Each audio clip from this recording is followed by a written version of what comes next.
नमस्कार, मैं हूं प्रभु चावला। सीधी बात में आज बारी है देश के नए रेल मंत्री लालू प्रसाद यादव की।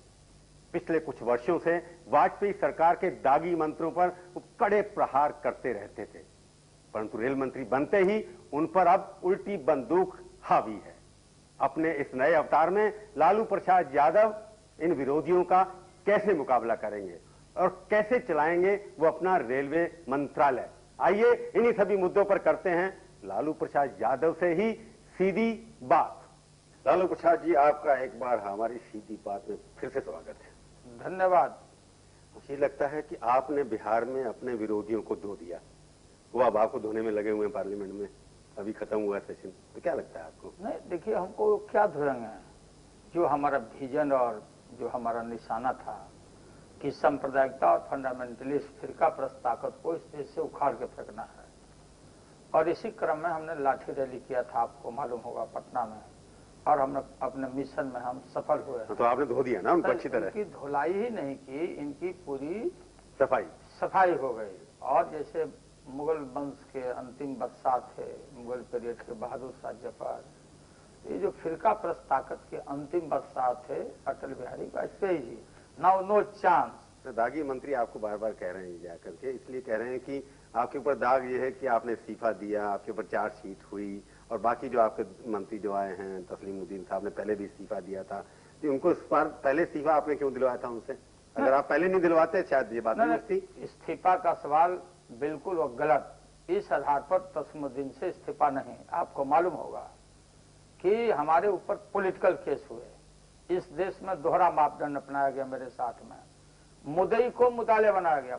मैं मुद्दई हूँ, आप देखेंगे दस्तावेज को, कागजातों को, और जो एविडेंस आ रहे हैं, जो लिखतंग के सामने बख्तंग काम नहीं करता। तो आप इस देश में ये कानून मुद्दई मैं चीफ मिनिस्टर, मेरे आदेश से 41 FIR लॉन्च हुआ, सारा डॉक्यूमेंट, सारा वाउचर सीज करके सीबीआई को कोर्ट के आदेश पर इन्वेस्टिगेशन के लिए हमने दिया। थानेदार ने रिपोर्ट लिखाई, थानेदार के खिलाफ थानेदार नहीं, ये सीबीआई, द सेंट्रल गवर्नमेंट और सीबीआई, ये थानेदार नहीं।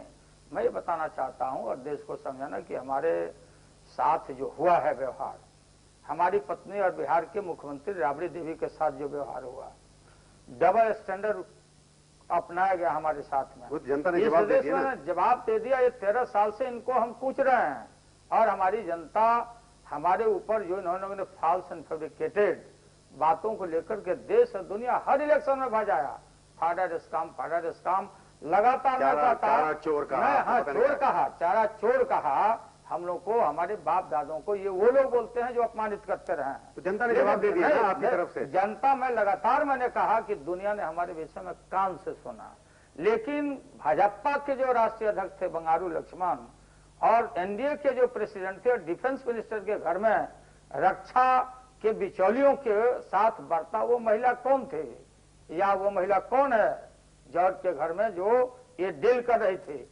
वही नहीं, हमको गिरफ्तार करने के लिए सेना बुलाया गया, आर्मी वेयर कॉल। इस देश में ये पहली घटना है कि हमको गिरफ्तार करने के लिए, जबकि हमने कहा कि कानून को मैं मानता हूं, कल मैं न्यायपालिका में सरेंडर करूंगा, और दूध का दूध पानी का। ये तो भूतकाल की बात नहीं, भूतकाल नहीं, बात आप वहां से शुरू करिए। मैं आप कह रहा हूं कि आपका जवाब क्या है? हमारा जवाब यह है कि जो कफन चोर लोग हैं, जिनके घरों में रुपया गिनते हुए रक्षा के बिचौलिया के बीच में, उनका कोई मॉरल राइट नहीं है। घोटाला, सारा घोटाला, ये घोटाले बाजों की सरकार, ऑल फ्रंट पर फेल सरकार, और ये बताते हैं ये कन्विक्ट लोग, आप इसको पढ़ लीजिए, कौन उंगली उठा रहा है? भाजपा का नेता वाइस प्रेसिडेंट कल्याण सिंह, कल्याण सिंह जिस पार्टी में है, वाजपेयी जी के पार्टी में है, उनको कंटेम्प्ट का कोर्ट ही नहीं, पार्टी पर भी है। ये पार्टी, मैं पढ़ के आपको मैं सुना देना चाहता हूं कि the supreme court has found that it is unhappy that a leader of a political party and chief minister has to be convicted of an offence of the contempt of court. Court को नहीं मानने वाले लोग सिर्फ कल्याण सिंह को ही नहीं, एक political party Bhajpa को भी ये मानता हूं, मैं मानता हूं। तो कहना ये आपका ये है कि ऐसी पार्टी के पास मॉरल अधिकार नहीं है, अधिकार नहीं। और देखिए बाबरी मस्जिद का ये जो, और आगे जाके सुप्रीम कोर्ट ने, इसको देखता हूं, आप इसको पढ़िए, आगे भी बातें हैं। तो इस बात को आपको मैं पढ़ कर सुधारना चाहता हूं कि बाबरी मस्जिद demolition anti national activity, supreme court ने, हाई कोर्ट ने, जस्टिस भाला ने ये कहा कि चूंकि टेक्निकल मामले को लेकर के हम इस चीज को ड्रॉप करते हैं, मिलीजुली गांठ थी ना वहां पर कोई यूपी सरकार में, जो भी मिलीजुली हो, जो भी सवाल है और सुप्रीम कोर्ट में पेंडिंग है, तो कोर्ट ने कहा कि ये जो लोग बोलते हैं कि ये पॉलिटिकल केस है, दोहरा मापदंड। आपने कहा सुप्रीम कोर्ट में पेंडिंग नहीं, आपने सुप्रीम कोर्ट में पेंडिंग है, तो आपकी सरकार सुप्रीम कोर्ट का केस जो पेंडिंग पड़ा है 6 साल से, कुछ करेंगे ना सरकार या जो भी है हमारी सरकार के यहाँ होगा। सरकार जो इंडिविजुअल जो लॉयर लोग किए हैं, कोई अंसारी भी किए हुए हैं, मैं ये बताना चाहता हूं कि जिसको ये बोलते कि ये तो पॉलिटिकल केस था, ये बोलते हैं आईपीसी में, इंडियन पेनल कोड में कहीं परिभाषा है कि एंटी नेशनलिस्ट जो एक्टिविटीज में होगा और बाबरी मस्जिद डेमोलिश करेगा, करोड़ों को बुचर होना पड़ा इस देश में, मारा काटा, अस्मत लूटा गया, वो ज्यादा बड़ा क्राइम है। इसी लोकसभा में मैं ये अटल जी का बयान पढ़ के सुनाना चाहता हूँ, ये प्रोसीडिंग है और आप भी पढ़ लीजिए, क्योंकि आपको कम से कम हम लोग चाहते हैं कि आप अंग्रेजी ज्यादा तो हिंदी भी जानिए और अंग्रेजी भी जानिए। ये फ्लोर ऑफ द हाउस का ये उनका बयान है कि 4-5 दिन तक हुआ कि भाई ये लोगों को चार्जशीटेड ड्यूटी प्राइम मिनिस्टर और होम मिनिस्टर, जो आदमी आरएसएस का आदमी होम मिनिस्टर बना, बाबरी मस्जिद एक आस्था के स्थान को ध्वस्त कराने वाले लोग, और इनको हटाओ, तो क्या है जवाब ये प्रधानमंत्री का? प्रधानमंत्री ने कहा कि मेरा प्रेरोगेटिव है, हाउस डिसाइड नहीं करेगा। ये मैं पढ़ के सुनाना चाहता हूँ अटल जी का, ये देश और दुनिया मतदाता सारे लोग समझे। Neither the constitution nor the law disqualify a minister from holding office merely because a charge sheet is filed by a police or formal charges are framed by the court। चुनौती नहीं दी जा सकती, चुनौती नहीं दिया गया। अब it is a prerogative of the prime minister कि कौन रहेगा नहीं। उन्होंने संसद को, हाउस को भी चैलेंज किया है। ये है प्रधानमंत्री का बयान कि अगर वो त्याग पत्र भी देंगे तो मैं त्याग पत्र को स्वीकार नहीं करूंगा। तो अटल जी का जो स्टेटमेंट, आप उससे सहमत हैं? सिर्फ अटल जी का यह बयान, इसका जवाब दें अटल बिहारी वाजपेयी। नहीं, आप उनके बयान से सहमत हैं कि यही बयान मंत्री रखने का अधिकार केवल प्रधानमंत्री का है और जब तक सजा नहीं हो जाए तब तक कोई उसको हटा नहीं सकता। Public servant member of parliament भी है और पब्लिक सर्वेंट मिनिस्टर भी है। हाँ, तो आपके देश में कानून है। मैं आपसे सीधी बात कर रहा हूँ, एक मिनट, मैं आपसे कह रहा हूँ कि आप ये कहते हैं कि आपका स्टैंड ये आज कि जब तक आदमी कन्विक्ट नहीं हो तब तक उसको आप दागी नहीं कह सकते। नहीं कर सकते। तो पिछली बार जब आप कह रहे थे दागी मंत्री को हटाओ तो तब आपका स्टैंड ये नहीं था। इसलिए मैं कह रहा था कि तुम्हारे मैं आपको बताऊं कि हमारे लिए जो बात थी तो आप लोगों ने हाउस में चलने दिया, और अटल बिहारी वाजपेयी जी से लेकर सारे देश में कहा कि लालू यादव चारा चोर है। अरे कफन चोरो, सीएजी का रिपोर्ट है, इस देश में घपले के इतिहासों को ईमानदारी से जांच किया जाता है, इन लोगों का स्थान तिहाड़ जेल होगा। तो आपका फैसला ये कि आप इस्तीफा नहीं देंगे ना? आप किस बात के लिए इस्तीफा देंगे? आपने इस्तीफा दिया, देश में कानून बनाओ, ये नियम बनाओ, कानून बनाओ। इस देश में किसके ऊपर केस नहीं है? आप बताइए, यहाँ 50 से बेसी केस है जिनके यूनियन मिनिस्टर के ऊपर है। मैं लिस्ट देखूंगा, सारा लिस्ट आप देख करके, और इस लिस्ट को आप पढ़िए और देखिए कि एनडीए बीजेपी के ऊपर कितना मोहिते यूनियन मिनिस्टर रहा।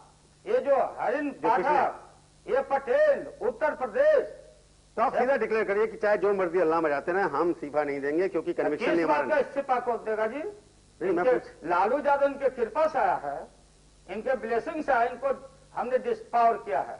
इनको कान पकड़ के देश की जनता ने कहा कि जाओ तुम विपक्ष में। चलो लालू जी, आपकी अगली रणनीति क्या होगी इसके ऊपर मैं चर्चा करूंगा छोटे से ब्रेक के बाद। सीधी बात में आपका एक बार फिर से स्वागत है।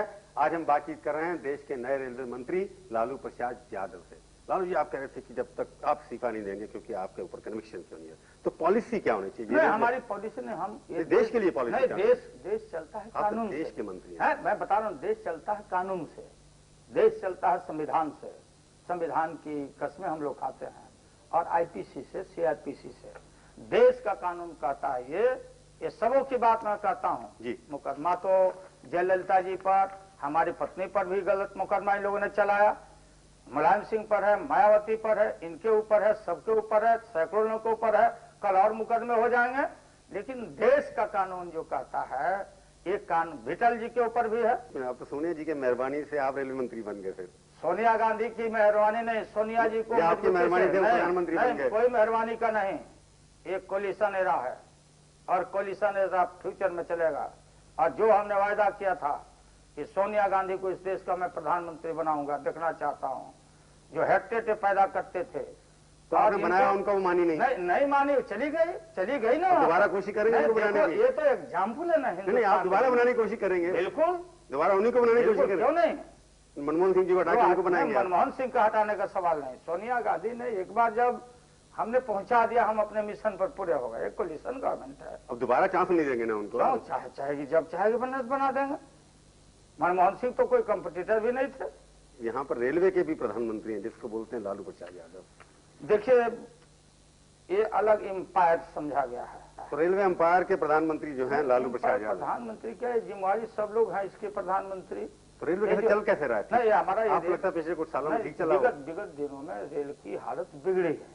लोगों कहना ये कि रेलवे का बिहारीकरण हो गया इसलिए बिगड़ गया। नहीं, वो सवाल बिहारीकरण का सवाल नहीं है, क्योंकि बिहार के पिछले 50 साल में 8 रेलवे मंत्री बिहार से आए। बिल्कुल, और 16 साल तक राज किया। सवाल राज का नहीं ना है। हम आज मंत्री बने हैं तब यूनियन के पूरे भारत 8 मंत्री बिहार से, उत्तर पश्चिम, ठीक है, 16 साल बिहार से, ठीक है, लेकिन हमारी हालत बिगड़ी रेलवे का।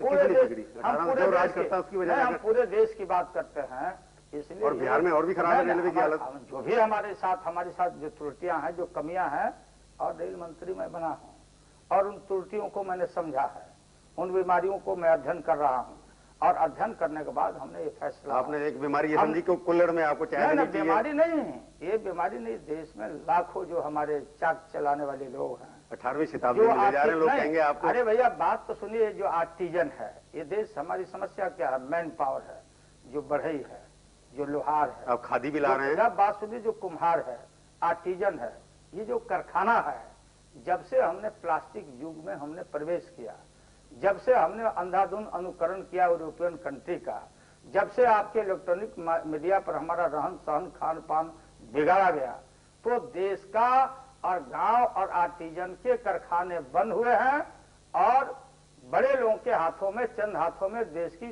सारी आमदनी जा रही। पर आप खादी भी लाएंगे दोबारा से? खादी है।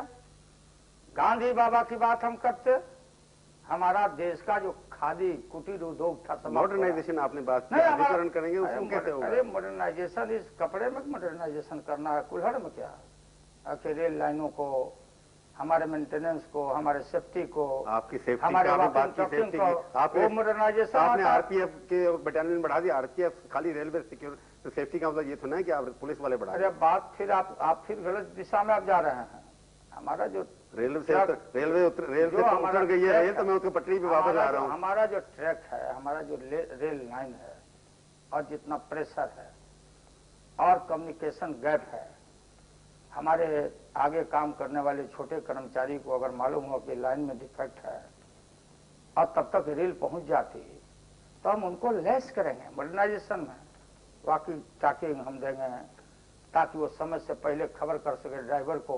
अभी तो लालू जी आपने जब तो मॉडर्नाइजेशन और सेफ्टी और पैसेंजर इम्यूनिटी हमको बढ़ाना है, सुविधा बढ़ाना है, और खादी कुटीर उद्योग को हमको तेज करना है। और जो बुनकर है, इस देश में लाखों बुनकर है, हमारी गवर्नमेंट का प्राथमिकता है जो वीवर्स हैं, जो बुनकर हैं, काम का गारंटी हमको देना। हम कॉमन मिनिमम प्रोग्राम में हमने स्वीकार किया, 100 डेज से तो बेसी डे हो गया। जो करघा चलाने वालों, बेड बनाना सीखो, कटन बनाना सीखो, खादी में चरखा चलाना सीखो, और लालू को वोट देना सीखो। नहीं, करोड़ों लोग जो दलित हैं, गरीब हैं, महिलाएं हैं, अभी समय कम होता जा रहा है। मैं आपसे हैंडलूम के इस्तेमाल से लोगों को जॉब मिलने जा रहा है। आपने कहा कि देखो, जब से आपने स्टडी किया होगा रेलवे की सिक्योरिटी के अंदर, क्या रेल के अंदर लोग मर रहे हैं, बिहार में मर रहे हैं, रेल के नीचे मर रहे हैं, फाटकों पर मर रहे हैं। नहीं, हम अपना ओवर फ्लाई से लेकर के और सेफ्टी और गेटों को मैंने निरीक्षण किया है और मैंने पाया है। हमारे राज्य करेंगे मैं कबूल करता हूँ, मेरे राज्य में 2-3 जगह घटनाएं घटी, वो भी बिहार में हुई। हम खुद कबूल कर रहे हैं। हम इस बात को बदनाम करने नहीं, हम एक्सेप्ट करते हैं। नहीं, अब ये जो कल षड्यंत्र नहीं था आपके खिलाफ? नहीं, कोई षड्यंत्र मैं नहीं मानता हूँ। ये चोर होते, डाकू होते, इनके ऊपर हम लगाम कस रहे हैं और पुलिस को सख्त कर रहे हैं। तो हमारे यहाँ जो घटना हुई बख्तियारपुर में वो रेलवे के कंट्रैक्टर हैं, और जमुंदी चक गांव के रहने वाले लोग हैं दानापुर के, ये पहले आपस में इनके 5-7 मर चुके हैं एक दूसरे ग्रुप में। नॉर्मल क्राइम लगता है आपको? ये क्राइम इसलिए कि इसको ठेका मिला था, कोइलवर ओवर ब्रिज है वहाँ। ठेके की बात आपने शुरू की, मैं आपको इसको छोटी छोटी बात, मैं बड़े राष्ट्र के आप रेल मंत्री तो बड़ी बातें करने वाला हूँ आपसे। आप मॉडर्नाइजेशन करेंगे, रेलवे को एक्सपेंड करने पिछले 50 साल में उतना नहीं हुआ, जो अंग्रेज बना के छोड़ गए आपने कुछ नहीं किया। तो रेलवे का निजीकरण जो शुरू हुआ था बीओटी बेसिस पे, आप ये सुविधाएं जुटाने के लिए पैसा कहां से आएगा? निजीकरण की प्रणाली अब मैं जो देश का पैसा जो विदेश में जा रहा है, अब आप जानना चाहेंगे किसे विदेश में जा रहा है? मैंने पूछा रेलवे का निजीकरण होगा कि नहीं होगा? मैं आ रहा हूँ ना, उसी का जवाब, उसका जवाब देखिए, उसके बाद कहिए ना। इसी में आपने कहा ना कि आप पैसा कहाँ से लाओगे? निजीकरण करेंगे कि नहीं करेंगे? सवाल कहाँ उठता है निजीकरण करने का?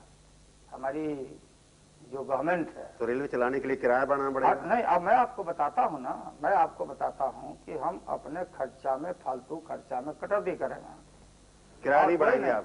अब बात देखिए, ये तो घोषणा करेंगे लोकसभा में ना, पहले आप लोकसभा तो चलिए एडजर्न हो गया, आएगा ना, बजट की बात है ना, ये बजट में हम बोलेंगे। आप ये बताओ 3 चीजें क्या करेंगे, प्राथमिकताएं 3? हमारी प्राथमिकता है कि देश का पैसा हम विदेश नहीं जाने देंगे। अब मैं आपको बता रहा था कि पैसे रेलवे में प्राथमिकता, अरे रेलवे की बात मैं बोल रहा हूँ। रेलवे का पैसे कैसे बात अरे इसलिए जाता, आपको नहीं मालूम, कोई बताता नहीं है आपको? बताइए फिर। जान के भी आप इसको जानने का कोशिश नहीं किया।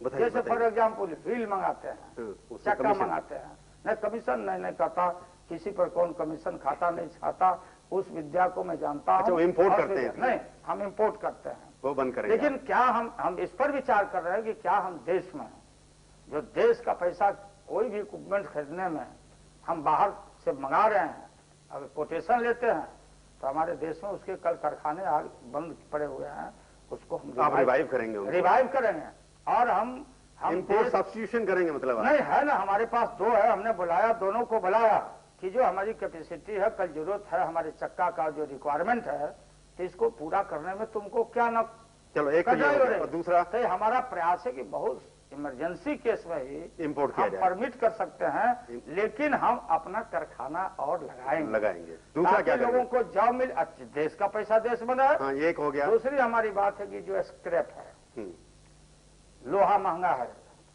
दुनिया में मार्केट इसका बहुत हाई है, और जिस स्क्रैप के लिए माफिया गिरोह जो लूट और मार कॉन्ट्रैक्ट और ठेका, तो उसका बिडिंग करेंगे आप? बिडिंग नहीं करेंगे।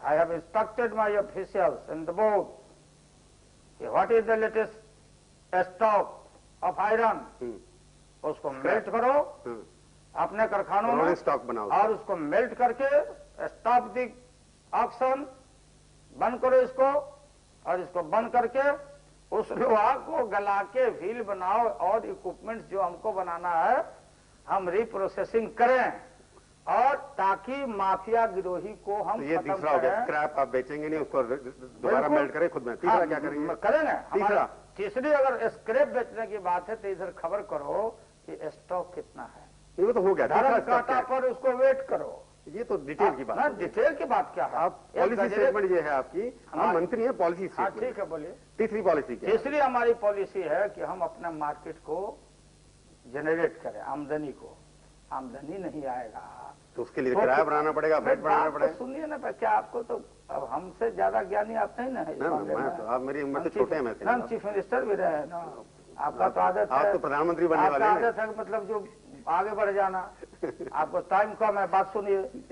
आप हमारे आंदोलन के साथी हैं, असेंबली होती तो मैं आपको पूरा स्पीकर बन के पूरा टाइम देता। मैं ज्यादा डांटता नहीं हूँ मैं आपको, आप छोटे थे ना, बड़े भाई हैं। तो मेरा ये कहना है कि हम अपने जैसे अब ट्रेडर है, व्यापारी है, रेक है, कोयला लाना है, किसी को पशु ले जाना, किसी को सामान मशीनरी ले जाना है, तो ये जो रेट हम नहीं दे रहे हैं, और रेट में जो देने में विभाजन है, तो हमारा माल रोड से जा रहा है। अच्छा, वो वापस आना चाहिए। हम इसलिए हमने कहा कि ये सारे इंडस्ट्रीज लोगों की मीटिंग करो और हमको पेपर दिखाओ कि तेरे पास रेक के लिए कहां से आया और तुमने कितना दिन में उसका डिस्पोजल किया, तो फ्रेट, तो हम फ्रेट फ्रेट को हम आमदनी को जो पैसेंजर के टिकट बढ़ाने से तो कोई फायदा है नहीं। तो हम अपना बाजार बनाने जा रहे हैं, हम बढ़ा रहे हैं, आमदनी बनाएंगे। लोग ज्यादा माल रेलवे से लेके जाएं। रेलवे से धोइए, उसकी गारंटी। चलो लालू जी, आप माल लोड करो, अनलोड करो, नहीं ले जाओगे तो मैं नीलाम कर दूंगा, एक पैसा नहीं। और सजा भी देंगे रेलवे एम्प्लॉइज को अगर नहीं ले जाएंगे। सजा एम्प्लॉय को नहीं, ट्रेडर को। फिर अब देखिए डैमेज के मामले में फिर एक क्लेम करते हैं। ये तो आप रेलवे बड़ी स्टडी कर लिया, आप लगता है इतने दिन छोटे हम और कौन काम कर रहे हैं। मैंने सोचा आप हम अपना मार्केट को, हम अपनी आमदनी को बढ़ाएंगे। चलो लालू जी, मैं समय कम है, आपने बहुत स्टेटमेंट दी। अब आने वाला समय बताएगा कि आप अपने विरोधियों को कैसे निपटेंगे और रेलवे को कैसे सुधारेंगे। आप हमारे निपट चुके हैं, अब रेलवे वालों को मैं निपटे रहा हूँ। उनको निपटते रहिए। आप स्टूडियो में आए, बहुत बहुत धन्यवाद। तो ये थी आज की मुलाकात। सीधी बात का ये कार्यक्रम आपको कैसा लगा? आप अपनी राय हमें ईमेल के जरिए भी भेज सकते हैं। हमारा ईमेल का पता है sb@aajtak.com। अगले हफ्ते आएगी बारी एक और हस्ती की। इंतजार कीजिए तब तक और देखते रहिए आज तक।